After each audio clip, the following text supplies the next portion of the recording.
અને હવે વાત કરીએ કેજરીવાલને લઈને સામે આવેલા ચુકાદાની।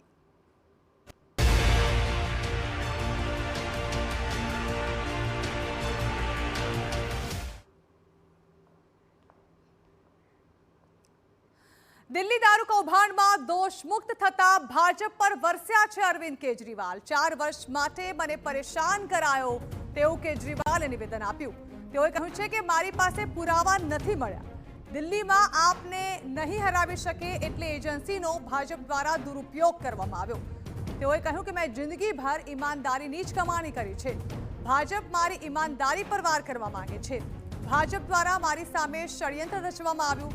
આપને ખતમ કરવાનું ષડયંત્ર રચાયું। ભાજપના મોટા નેતાઓએ આ ષડયંત્ર રચ્યું। કેજરીવાલે ભાજપને મોટો પડકાર આપ્યો છે અને કહ્યું છે કે દિલ્હીમાં હાલ જ ફેર ચૂંટણી કરાવો। ભાજપને 10 થી વધુ સીટ આવે તો રાજનીતિ છોડી દઈશ। ઉલ્લેખનીય છે કે દિલ્હીના કથિત દારૂ કૌભાંડમાં અરવિંદ કેજરીવાલ અને મનીષ સિસોદિયા આરોપ મુક્ત કરવામાં આવ્યા છે।